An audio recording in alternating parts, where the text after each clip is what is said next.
Bismillahirrahmanirrahim. Saya akan awali dengan sebuah salam yang menyatukan kita dalam ikatan persaudaraan. Salam yang dianugerahkan Tuhan kepada kita. Salam yang biasa dilantunkan oleh para penghuni surga dan sungguh merugilah yang tidak menjawabnya. Assalamualaikum warahmatullahi wabarakatuh. Hari ini insya Allah saya akan berbagi soal futurizing your passion ya.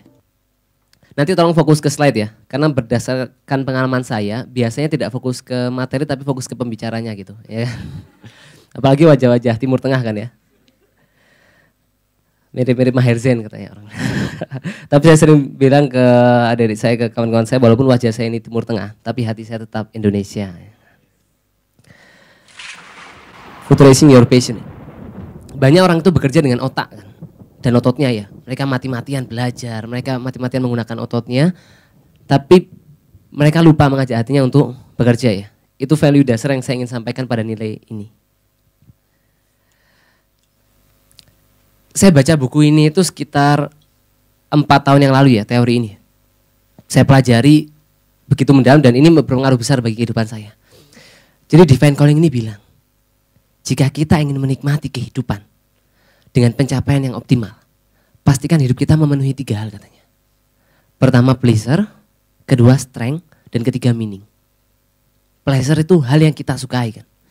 Cirinya 2, kita rela melakukannya walaupun tidak dibayar. Bahkan pada titik tertentu kita rela melakukannya walaupun harus membayar. Waktu saya kecil di buku kenangan SD saya, kalau orang-orang tanya, Gamal ingin jadi apa? Gamal ingin jadi apa? Saya selalu bilang dokter spesialis anak. Karena sangat suka sama anak kecil. Jadi kalau waktu itu keponakan saya ke rumah, udah saya unyu-unyu, saya banting-banting biasanya ya kan. Saking sukanya dengan anak kecil. Tapi saya bukan pedofilia ya, jangan salah sangka ya. Iya, jadi itu hebatnya pleasure. Saya sering bilang, katakan ya, kalau kamu bangun tidur, tidak ingin loncat dari tempat tidur dan mengerjakan sesuatu, kamu perlu ganti visi. Jangan-jangan itu bukan pleasure. Dan yang kedua itu strength. Dan pleasure ini cirinya apa? Seperti pemain bola itu loh contohnya. Mereka seperti liburan 360 hari dalam waktu setahun. Karena waktu mereka bekerja, mereka menjalankan hobinya. Jadi rasanya itu seperti, tahu kan ya? Dan yang kedua strength, bidang yang kita ahli. Kalau kamu coba sesuatu gagal, apa yang kamu lakukan? Try again, gagal lagi? Coba lagi, gagal lagi? Coba lagi sampai dead. Tidak, buku ini bilang pada titik tertentu kita harus berhenti kadang-kadang dan menyadari dengan sepenuhnya bahwa ini bukan bidang kita. Iya, kalau coba lagi, saya usia 26 tahun sekarang. Kalau saya berakhir di 63 tahun, saya habiskan di tempat yang bukan keahlian saya. Kita kan akan wasting time ya di tempat itu. Jadi pastikan bidang itu selain kita sukai, itu juga keahlian kita. Dan yang ketiga yang membuat teori ini mempesona itu meaning, makna. Buat apa dipuja-puja di dunia tapi direbus di akhirat? Berapa banyak di antara kita ini mengejar sesuatu yang disesali para penghuni kubur kan? Jadi kalau MH Ainun Najib itu berpesan jangan mati-matian mengejar sesuatu yang tidak bisa dibawa mati. Jadi ketika kesukaan kita bertemu dengan ketangguhan kita, lalu kita bungkus dengan ketulusan, maka lihatlah bagaimana Allah itu membesarkan kita ya. Saya kasih sedikit ilustrasi ya.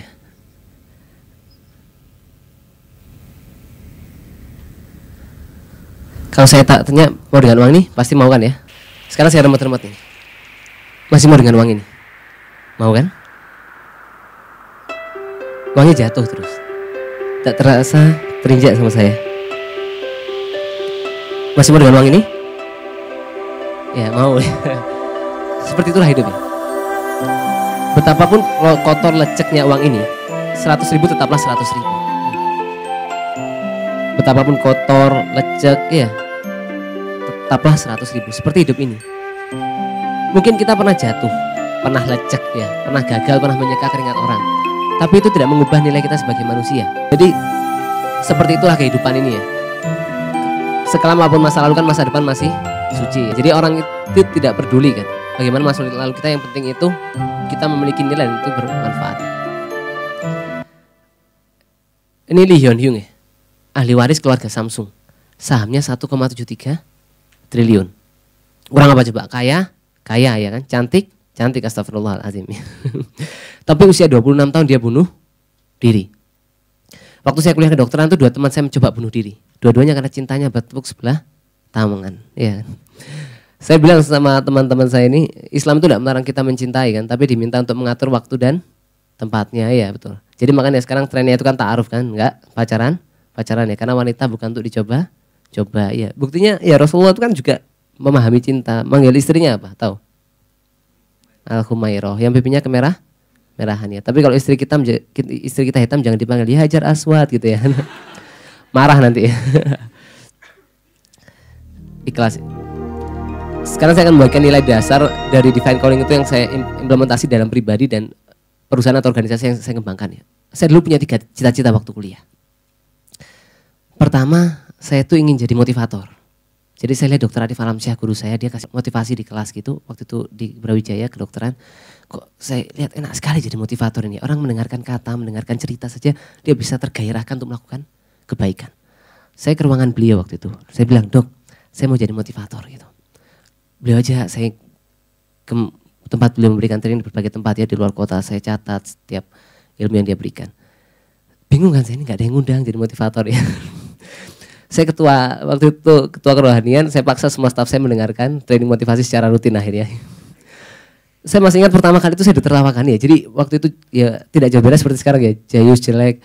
Terus teman saya tertawa, tapi waktu itu saya tetap berusaha confident. Tapi apa yang terjadi 4 tahun kemudian ya?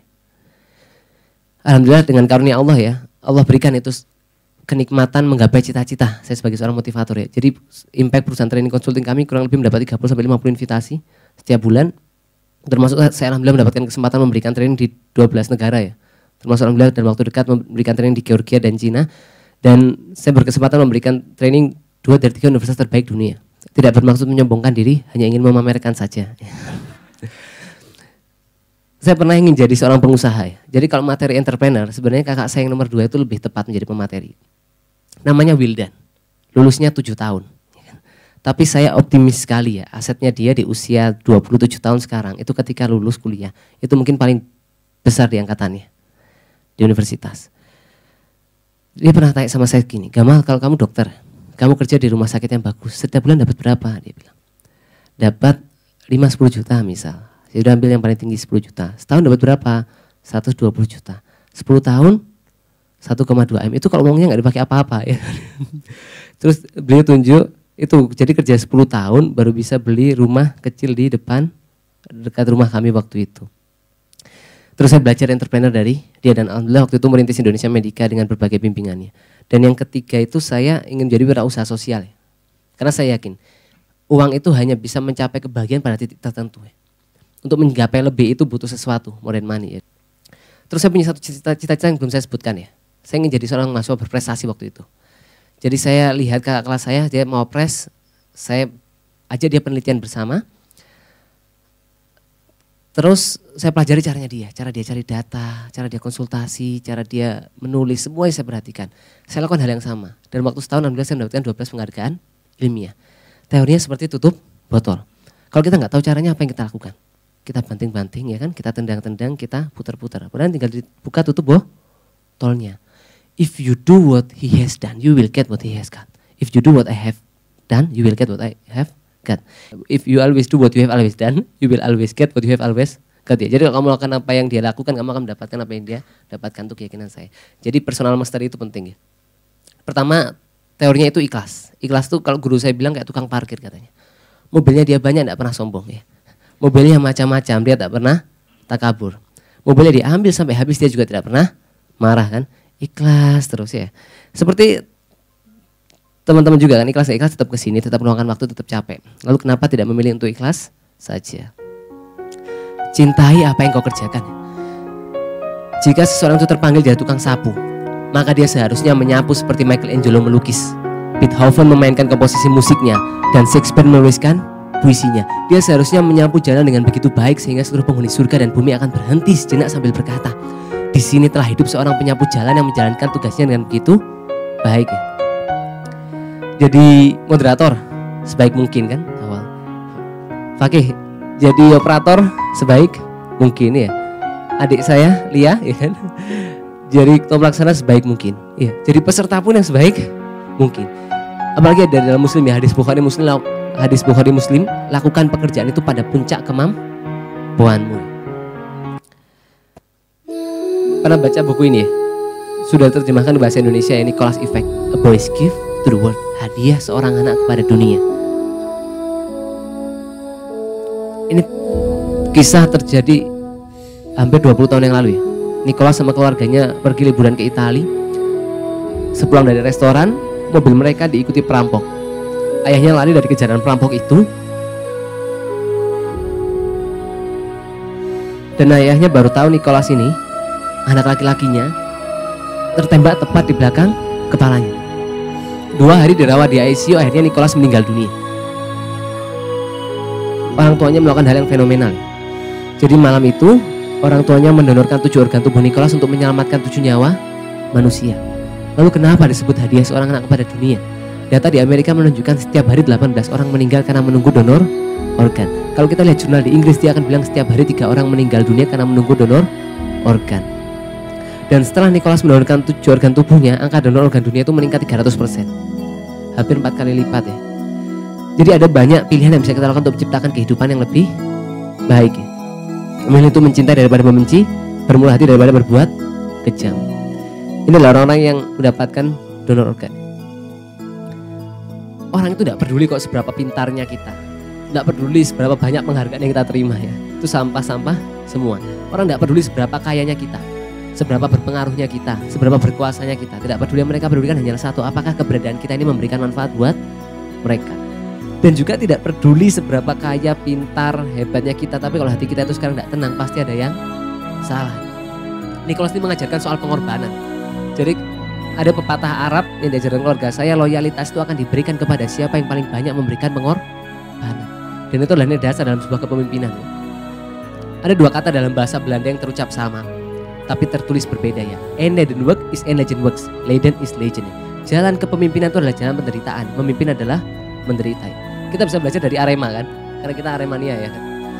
Tahun 99 Arema itu dilepas oleh sponsor, Aremania ini turun ke jalan, jual RBT, koran, stiker supaya Arema bisa ikut turnamen. Akhirnya berhasil, lalu tidak lama dipegang oleh satu perusahaan, 10 tahun kemudian dilepaskan lagi oleh perusahaan itu. Aremania turun ke jalan lagi, jual RBT, koran supaya Arema bisa ikut turnamen. Bagi sebagian orang Aremania tidak santun, kurang etis ya. Tapi jangan-jangan pengorbanan Aremania untuk Arema itu jauh lebih besar dibandingkan pengorbanan kita untuk sesuatu yang kita yakini kebenarannya. Kita yakin bekerja keras di usia muda itu membaikkan kehidupan kita di masa depan. Kita yakin berkorban di usia muda itu membaikkan kehidupan kita. Jadi berkorban ini luar biasa. Tahun 1960 lahir sebuah teori namanya delaying gratification. Kemampuan kita mengatur siklus ketidaknyamanan untuk mendapatkan kenyamanan lebih di kemudian hari. Teori ini lahir ketika seorang anak, banyak kelompok penelitian diberikan 1 permen marshmallow, lalu ditawarkan kalau mereka tidak makan permen ini selama beberapa waktu, mereka akan mendapatkan 3 permen. Tapi sebagian besar anak tidak bertahan. Mereka lebih memilih menikmati 1 permen dibandingkan bertahan sejenak untuk mendapatkan 3 permen. Teori ini mungkin lahir 1400 tahun yang lalu ya. Ketika kita itu diajarkan puasa kan. Puasa itu kan ketika buka puasa itu nikmatnya lebih enak daripada makan malam pada umumnya. Kenapa? Ya karena kita melalui ketidaknyamanan yang lama sehingga kenyamanan itu meningkat secara signifikan kenikmatannya. Dan teori ini bisa dipakai pada bidang apapun. Mau jadi pengusaha, itu melakukan sesuatu yang orang lain tidak mau lakukan. Untuk mendapatkan sesuatu yang orang lain tidak bisa dapatkan. Mau beragama sekalipun, melakukan sesuatu yang orang lain itu tidak mau lakukan ya. Bangun jam 3 pagi, laki-laki lari ke masjid ya. Nunggu matahari terbit sampai di masjid, terus baru pulang. Baca zikir pagi, sore, mengorbankan waktu, tenaga, pikiran untuk kebaikan supaya bisa mendapatkan yang lebih. Dan banyak orang itu pun gagal karena dia tidak bisa merasakan manisnya delaying gratification ini. Teori yang kedua ini prestatif ya. Jadi waktu kuliah itu saya punya moto 4A. Ibadah taat, IP 4, prestasi hebat, dan menikah cepat ya. Sepakat gak kalau hidup harus seperti air mengalir? Enggak. Enggak, betul, enggak sepakat ya. Karena air akan mengalir sampai titik terendah kan. Tapi kita manusia diminta untuk mencapai puncak tertinggi kehidupannya. Ini ada seorang anak tanya sama bapaknya. Pak, apakah balon yang hitam juga bisa terbang? Bisa enggak kira-kira? Bisa. Dijawab sama bapaknya, nak, bukan warna balonnya. Tapi isi balon itulah yang membuatnya bisa terbang. Jadi terbangnya balon enggak ada hubungannya mau dia warna merah, kuning, putih, hijau ya. berhasil gagalnya kita juga nggak peduli. Kita mau dari desa, dari kota, kita lulusan universitas mana nggak peduli. Mau bapak kita tukang becak, pemilik showroom, pemilik properti atau supir angkot, semua tergantung kapasitas dan kompetensi diri kita. Dan mana yang lebih enak ya? Lahir dari keluarga kaya raya bersantai-santai, bermalas-malasan, atau lahir dari keluarga sederhana mungkin yang lalu berjuang keras dan merasakan manisnya keberhasilan kan? Itu kan, ya, tesnya kan. No excuse nih, jangan ada alasan. Pernah teman saya bilang, Gamal, saya dulu gagal masuk kedokteran karena waktu SPMB pilek, dia bilang gitu. Itu waktu perjalanan pulang, dia bercerita dan saya sampaikan soal Jenderal Sudirman ya. Waktu agresi militer Belanda II, Jenderal Sudirman itu paru-parunya tinggal 1. Karena TBC dioperasi. Pak Karno bilang, sudahlah Pak Dirman istirahat saja, pulang saja. Tapi jawabannya apa? Yang sakit Sudirman, Jenderal besar tidak pernah sakit. Lance Armstrong kanker testis stadium 4 sudah metastase ke paru dan otak. Divonis mati dalam waktu 45 tahun. Tapi 18 bulan dia kembali ke turnamen dan menjuarai Tour de France 7 tahun berturut-turut. Kalau bilang masih muda nggak berprestasi, Kourous Mozani, pernah tahu? Seorang anak, dia mencalonkan diri sebagai presiden di Timur Tengah. Dan idenya luar biasa. Kalau saya jadi presiden, saya akan membeli Pulau Hawaii. Lalu saya pindahkan warga Israel ke Pulau Hawaii. Sehingga konflik Israel dan Palestina akan berakhir. Itu anak usia 12 tahun. Abahnya masih punya alasan sekarang ya. Jadi jangan ada alasan. Ini atlet basket dan renang tanpa kaki. Jangan sampai kita nanti jadi orang tua itu di usia tua kita bilang kalau dulu kakek gini, kalau dulu kakek gini, itu terlalu banyak alasannya. Pernah dengar kisah ini? Ini kisah, salah satu kisah yang paling saya cintai dalam hidup ya. Ini kisah nyata. Waktu itu ketika Rasulullah itu ditanya oleh salah seorang sahabat, wahai Rasulullah, kota manakah yang akan dibebaskan terlebih dahulu? Konstantinopel atau Roma? Rasulullah menjawab, kota Heraklius terlebih dahulu. Artinya Konstantinopel. Ini merupakan sebuah bisyarah. Bisyarah itu artinya kabar gembira bagi kaum muslimin, bahwa salah satu pusat peradaban dunia akan dibebaskan oleh kaum muslimin. Jadi Konstantinopel ini luar biasa sekali ya. Dia itu terletak di ujung pulau, dikelilingi oleh tiga sisi lautan, Selat Bosforus, Selat Marmara, dan Selat Tanduk. Seluruh lautannya itu dikelilingi oleh rantai yang sangat besar, sehingga kapal-kapal musuh tidak bisa melewatinya. Daratannya itu dikelilingi oleh dinding yang tingginya 30 meter, lebarnya 9 meter, dilindungi parit sepanjang 7 meter. Begitu luar biasa Konstantinopel ini, hingga Napoleon itu pernah mengatakan, andai kata dunia ini merupakan satu negara, maka Konstantinopel inilah yang paling layak menjadi ibu kotanya. Dan hadis lain menjadikan kisah ini semakin menarik. Rasulullah itu bersabda, Konstantinopel itu pasti akan dibebaskan. Sebaik-baik pemimpin adalah pemimpinnya, dan sebaik-baik pasukan adalah pasukannya. Hadis ini menjadikan banyak pemimpin berusaha membebaskan Konstantinopel. Abaye Palonsori ketika usia 70 tahun dengan bala tentara membebaskan Konstantinopel, beliau meninggal dalam peperangan dan beliau minta untuk jasadnya dikuburkan di kaki terdepan pasukannya. Sulaiman bin Abdul Malik gagal, Harun al-Rasyid gagal, Sultan Bayezid I gagal, Sultan Murad II gagal. Lahirlah seorang anak yang namanya Muhammad, menguasai 7 bahasa, dan dia sudah mengazamkan, menancapkan dalam hatinya bahwa dia ingin dan akan membebaskan Konstantinopel. Dia merekrut 40.000 anak, dilatih ilmu fisik, agama, perang untuk membebaskan Konstantinopel. Disebut pasukannya ini Janissaries. Lalu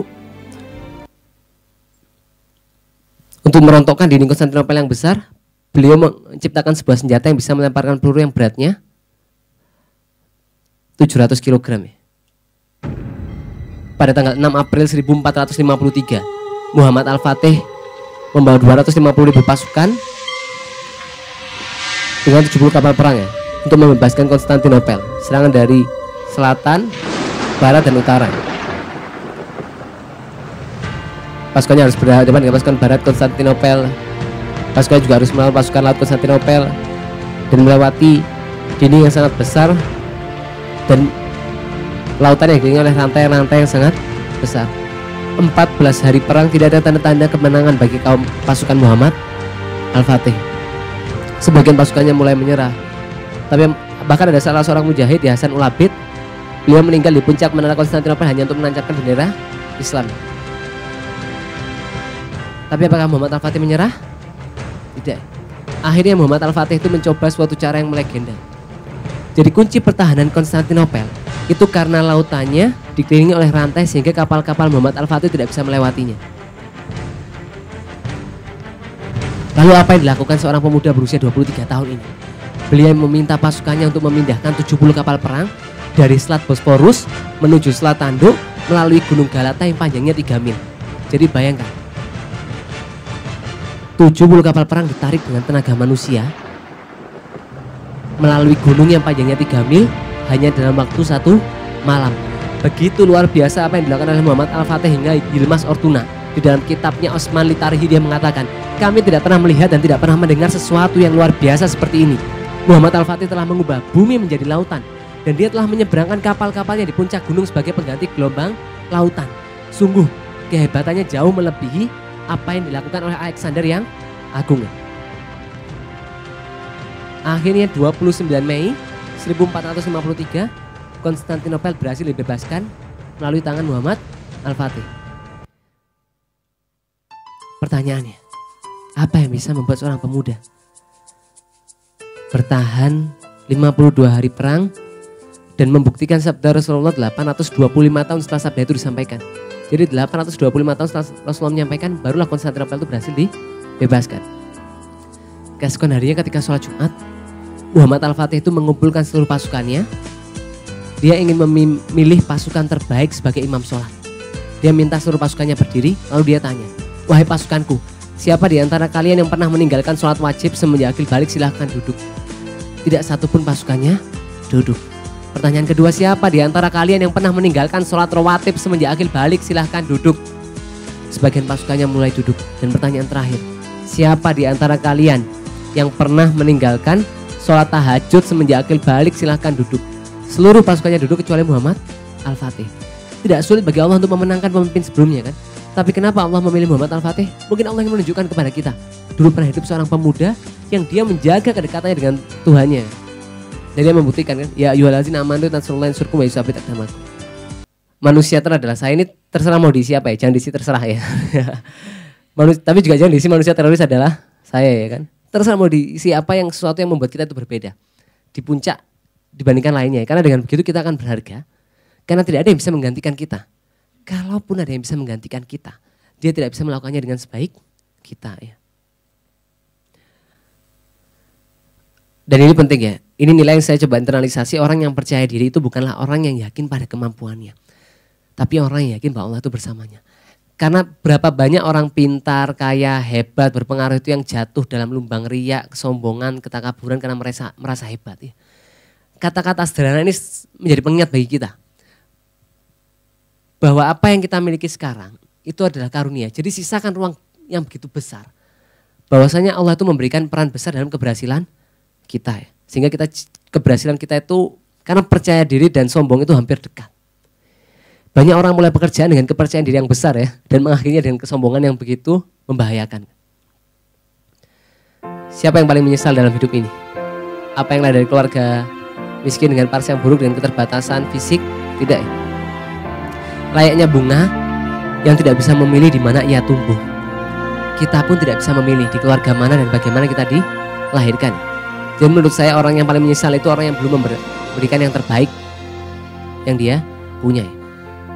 Karena penyesalan itu adalah ungkapan kesadaran kita bahwa sesuatu yang sebelumnya kita yakini benar itu ternyata salah. Dan ini nilai yang ketiga ya. Ikhlas, prestatif, dan yang ketiga itu visioner.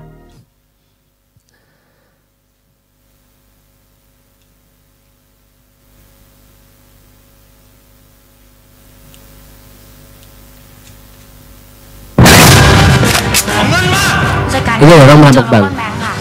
Ditanya sama manajer banknya, what will you do with the money? Mau kamu pakai apa uang? Nih bingung perampoknya, dia nggak pernah ikut training and sensation futurizing your passion ya. Jadi dia tidak punya visi hidup ya kan. Akhirnya dia tidak komitmen terhadap profesinya sebagai perampok kan.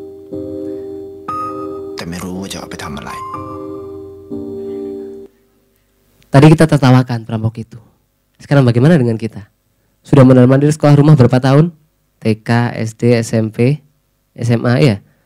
12, 14 tahun. Kalau sudah lulus kuliah hampir 18 tahun ya. Apa yang dicari? Apa? Ilmu yang lain? Jodoh, iya. Susah kalau cari jodoh sekarang. Karena cewek sekarang itu matre betul gak? Biasanya yang cewek marah, tapi saya bisa membuktikan. Andai kata ada dua pria, alimnya sama, pinternya sama, baiknya sama, tapi satu kaya satu miskin, Anda pilih yang mana? Nggak usah dijawab ya, kami para pria sudah tahu jawabannya. Katanya cinta itu buta, tapi tidak tuli kan. Jadi bisa bedakan mana suara Honda Beat, mana suara Honda Jazz. Tapi bukan itu hikmahnya. Untuk menempuh 400 meter, si Put butuh waktu 37 jam. Tapi Evan hanya 9 detik. Kita mungkin punya cita-cita. Pertanyaannya, seberapa cepat kita mencapainya ya?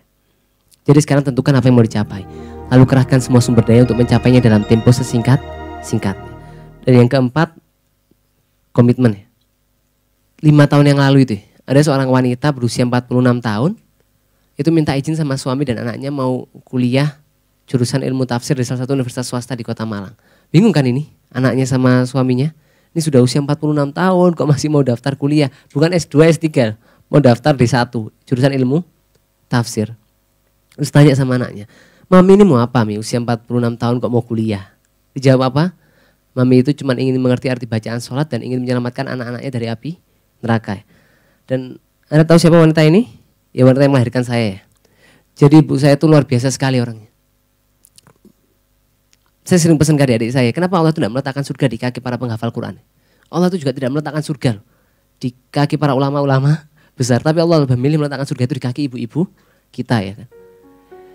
Jadi saya yakin, jarang kita temui orang-orang berhasil dunia akhirat itu yang dia mengesampingkan orang tuanya kan. Ibu saya ini Masya Allah orangnya ya. Saya ceritakan ini supaya diambil hikmahnya. Setiap saya mau ujian mau apa, ibu saya tanya, Gamal nanti ujian jam berapa? Jam 9 Mami, jadi saya panggilnya Mami dan Abi ya. Integrasi modernitas dengan spiritualitas. Jadi apa yang dikatakan ibu saya, waktu kau ujian Mami di atas sajadah. Saya mau presentasi penghargaan dimanapun, saya presentasi kompetisi di luar negeri dimanapun, ibu saya selalu tanya, kau jam berapa? Bulan lalu saya sedang berusaha di Australia. Ibu saya jam 3 pagi itu SMS, Gamal lagi apa sekarang? Ini Mami di atas sajadah doakan Gamal. Itu kan percaya dirinya itu loh, luar biasa sekali ya. Dan saya yakin cara kita memperlakukan kedua orang tua kita itu akan memberi pemberitahuan kepada Allah bagaimana Allah itu akan memperlakukan kita ya. Cara terbaik mendekat kepada orang tua itu adalah berlaku baik kepada kedua orang tua. Dan bagi saya itu dosa kalau kita itu selesai sholat tapi tidak mendoakan orang tua. Letakkan orang tua itu di tempat setinggi-tingginya ya. Barang siapa menjadikan orang tua keterpesonanya, maka Allah akan mempesonakan dia di muka bumi. Ini kisah John Stephen Akhwari ya. Jadi dia pelari, waktu itu mengikuti sebuah kompetisi lari. Tengah kompetisi itu beliau terjatuh, sehingga mengalami cedera di lutut dan bahunya ya. Orang-orang sudah berpikir dia tidak akan melanjutkan kompetisi itu kan. Kan buat apa? Sudah pasti dilanjutkan paling akhir kan. Tapi dia terus melanjutkan sambil berjalan kesakitan untuk mencapai garis finish ya. Waktu juara 1, 2, 3 diumumkan, selesai penonton sudah mulai pulang dan barulah John Stephen Akhwari ini sampai di garis finish. Ketika tanya oleh salah seorang wartawan, kenapa kamu lanjutkan lari? Padahal kamu lanjutkan pun pasti akan sampai di urutan terakhir. Jawabannya apa? My country did not send me to Mexico City to start the race. They send me to finish ya. Dan prinsip yang keempat adalah balance Swiss ya, tawazun ya, seimbang. Ini ada sebuah artikel masuk di majalah Fortune tahun 1990. Mengapa eksekutif kelas A itu hanya bisa menjadi bapak kelas E? Dia pebisnis berhasil, tapi dibenci oleh anak-anaknya ya. Ini luar biasa sekali ini. artikel. Seperti kita waktu kuliah mungkin ya. Sebagian besar kan mungkin di sini masih muda ya. Tahu kan 4 jenis mahasiswa itu? Apa pertama kupu ya, kuliah pulang. Jadi kuliah dead nanti ya. Jadi hidupnya itu kelas, kamar mandi, kamar kos ya. Itu muter situ aja. Keluar sedikit paling mie ayam Pak Min ya kan, pulang lagi. Yang kedua kura-kura ya, aktivis organisasi ya. Kuliah rapat. Jadi rapat, dead nanti ya. Yang paling parah apa? Kunang ya, apa itu? Kuliah nangkring. Jadi mall belum buka jam 8 dia sudah depan mall. Begitu mall buka jam 10 dia tawaf 7 putaran dalam mall itu ya kan. Selesai dia tawaf 7 putaran di dalam mall, pulang nonton TV ya kan, nonton stand up comedy, terus makan tidur. Tapi hidup macam apa itu ya kan? Yang terakhir kuda-kuda ini yang paling bagus katanya. Apa? Kuliah dagang. Jadi dagang dead gitu. Bukanlah ya, kuliah dakwah. Jadi dakwah dead masuk surga. Jadi harmoni ini penting ya. Bagaimana kita itu mencapai keseimbangan dalam kehidupan ya. Dan yang terakhir meaning ya, makna. Siapa yang tidak kenal Einstein? 100 tahun setelah teorinya itu ditemukan, diperingati sebagai tahun fisika. Wajahnya lambang kejeniusan. Namanya digunakan menjadi nama unsur kimia Einsteinium, menjadi nama asteroid dan lain sebagainya. Ikon intelektual. Tapi Michael Hart itu meletakkan dia di urutan nomor 10 di antara orang-orang paling berpengaruh di dunia. Kalau kita lihat di atas Nabi Muhammad, Nabi Isa, Buddha, Konfusius itu orang-orang yang mendasarkan hidupnya pada nilai-nilai spiritual ya. Jadi kita bisa ambil sebuah hikmah bahwasanya orang yang mendasarkan hidupnya pada nilai-nilai spiritual itu akan punya pengaruh lebih besar dibandingkan sekedar menonjolkan nilai-nilai intelektual ya. Warren Buffett, kenal kan ya? Ya, yang lain tidak ya, terlalu sibuk baca buku fisika, biologi, kimia ini wajah-wajah. Jadi Warren Buffett ini terkenal tahun 2010 ya. Ketika beliau sempat mengalahkan Bill Gates yang sudah 10 tahun jadi orang terkaya. 2 tahun sebelum Warren Buffett ini jadi orang terkaya, dia menyerahkan 80% kekayaannya untuk sosial. Jadi sekitar 300 triliun ya. Contoh juga Abu Bakar As-Siddiq, dia mengajarkan bagaimana menyerahkan 100% hartanya untuk kebaikan. Jadi orang-orang yang mendasarkan hidupnya pada nilai kebaikan, dia bukan hanya akan punya pengaruh lebih besar, tapi dia punya pengorbanan lebih besar. Ini adalah kisah yang nyata ini ya. Sahabat saya, kawan yang sangat saya cintai. Namanya Andrian Firdaus. Apa itu Firdaus?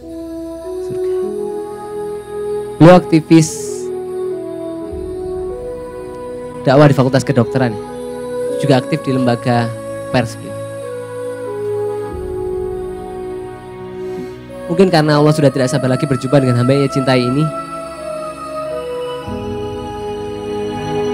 29 Januari 2011 beliau meninggal dunia karena terlindas truk kontainer. Waktu saya kabarkan kepada teman-teman, saya masih ingat malam hari itu saya kabarkan kepada teman-teman bahwa saya Andrian telah tiada. Apa yang mereka tanyakan? Gamal, ini Andrian yang suara tilawahnya itu bagus kah? Gamal, ini Andrian yang sering azan di musola itu kah?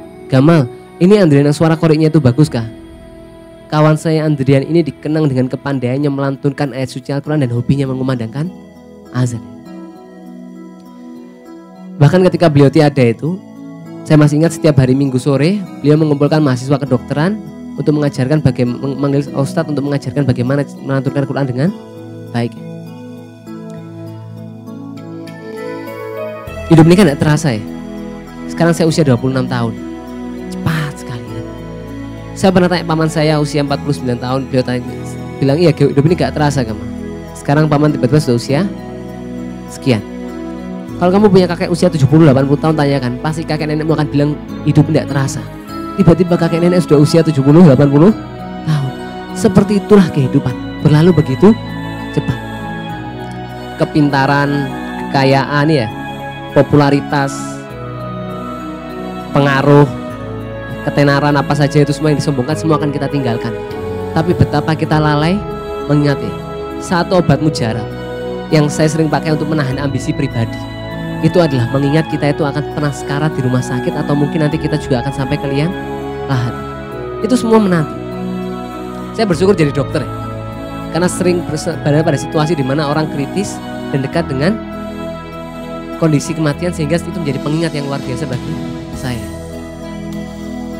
Tiap-tiap yang berjiwa akan merasakan mati. Apabila telah datang ajal mereka, maka mereka tidak dapat mengundurkannya barang saat pun dan tidak pula mendahulukannya. Tapi waktu melakukan kebaikan, kadang dibilang sok pinter, sok alim, ya, sok baik, sok profesional, sok pahlawan, sok hebat. Kalau guru saya pernah bilang itu adalah gelar-gelar kehormatan di akhir zaman. Karena surga itu dikelilingi oleh hal-hal yang tidak disukai manusia. Tapi neraka itu dikelilingi oleh hal-hal yang disukai manusia. Kalau mau masuk dalam surga, kita diminta bangun jam 3 pagi ya. Yang lain masih tidur, sebagian masih berlimpah maksiat, yang lain masih santai-santai ya. Kita diminta bangun merasakan dinginnya air wudhu, terus keluar rumah ke masjid, mengorbankan waktu, tenaga, pikiran semua untuk kebaikan ya. Tapi kalau mau masuk neraka gampang, bangun jam 8 pagi ya, santai-santai, hidup easy going ya, hanya untuk kepentingan pribadi, semua tidak peduli kebermanfaatan. Tapi rasa cinta kita kepada surga itu mengubah hal-hal yang tidak kita sukai menjadi kita cintai, dan rasa takut kita kepada neraka itu mengubah hal-hal yang kita sukai menjadi kita benci. Pesan terakhir dari saya, tetaplah menjadi pejalan dalam jalan-jalan kebaikan ya. Karena jalan kebaikan adalah jalan Allah, sehingga dia yang berjalan dalam jalan kebaikan sesungguhnya sedang berjalan bersama Allah. Terima kasih. Kupas-kupas buah manggis, puas nggak puas waktunya habis ya. Burung cendrawasih dari Irian, terima kasih, cukup sekian. Segala lebihnya berasal dari Allah dan kurangnya dari setan ya. Saya jadi tidak salah apa-apa. Wassalamualaikum warahmatullahi wabarakatuh.